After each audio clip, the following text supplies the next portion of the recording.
So eto na nga po mga idol, LeBron James umabot po sa 45% ang tsansang malilipat o mapupunta sa kupunan ng Miami Heat.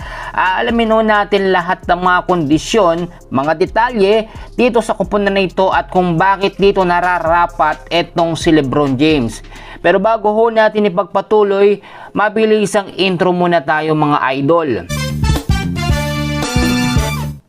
So usap-usapan nga po ngayon ang team na kung saan ay lilipatan nitong si LeBron James ngayong season po ng NBA. Actually, meron po tayo ditong top 5 teams lamang na ilalabas na kung saan ay umabot na sa 10 hanggang 15 teams na ang nagkaka-interest dito kay LeBron James. Unahin muna natin doon sa mababang porsyento na mapupunta etong si LeBron James.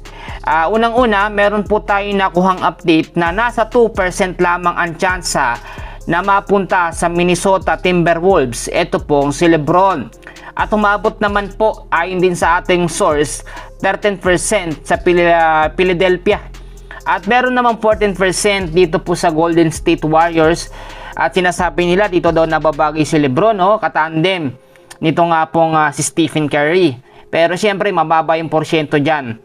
Sa Cleveland Cavaliers naman po, sa dating kupunan ni LeBron, umabot lamang ng 29% yung tsansa na siya ay mapupunta dyan. Ayon po yan sa ating mga legit source. At eto, sa pinaka-latest na update ho natin, matutuwa ho kayo dito. Umabot ho kasi sa 45 to 49%, halos 50% ng tsansa mapupunta sa Miami Heat etong si LeBron James. So papaano natin nasabi yan? Eto po, magugulat kayo. Ang nangyari ho kasi, meron tayong tinatawag dito na Heat YouTube gaffe. Nag-upload po tapos dinilit agad ng Miami Heat ang LeBron James introductory press conference. Nadulas po sila itong July 27. At nagdahilan naman po ang Miami Heat in case lang daw yon kung sakali. Well, very obvious naman. Hindi nila pwedeng sabihin in case lang, parang ina-assume na talaga nila. Actually, nadulas talaga sila. Nai-upload talaga nila yon kahit wala pang ang confirmation na mismo nanggagaling kay LeBron. Meron kasi mangyayaring press con yan mga idol. Hindi pwedeng i-upload agad hanggat hindi pa talaga naglalabas si LeBron ng official statement niya sa press.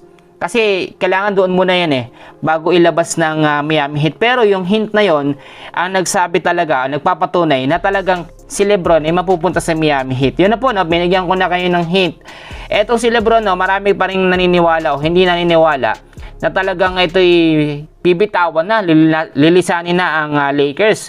Pero mismo si LeBron nag-thank you na sa Lakers. So sinabi niya, truly an honor to wear the purple and gold. Yun po ang sinabi ni LeBron. So wala na talaga, tapos na ang issue, ang season ni LeBron dito sa Lakers.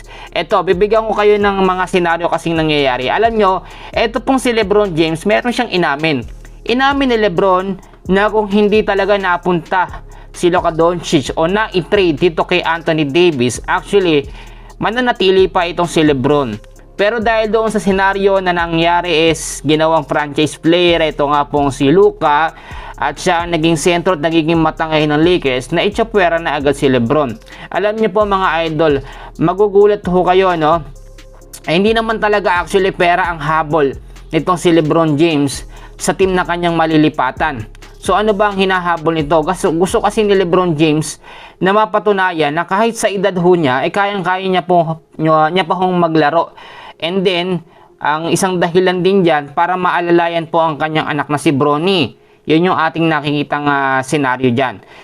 Last season, kung mapapansin ho ninyo, si LeBron James ay nag-average po ng 20.9 points. Merong 7.2 assists at meron pong 6.1 na rebounds. Sa edad po na 41 years old, all around pa rin itong maglaro.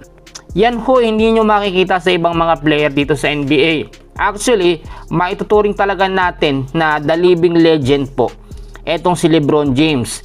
Yung edad ho niya habang tumatanda, lalo pang gumagaling. Meron kasi mga player dito sa NBA na habang tumatanda ay pahina ng pahina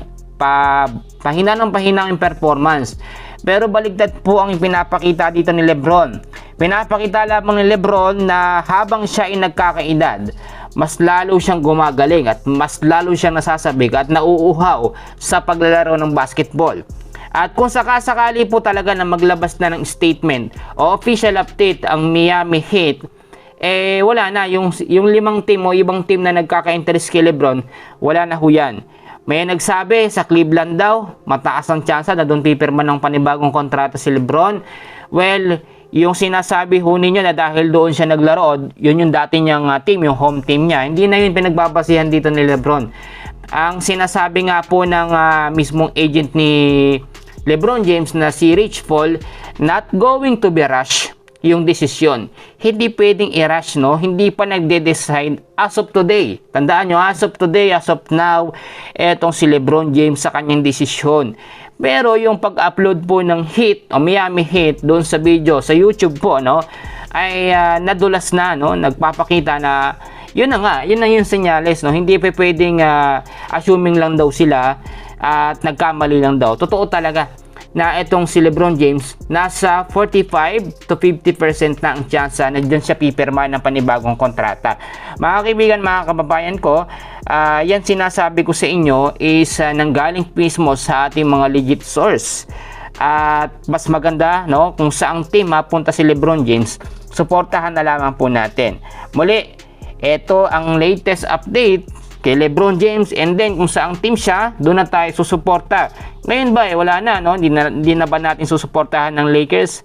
Susuportahan pa rin natin, pero syempre more on magpo-focus tayo kung saan team malilipat etong si Lebron James.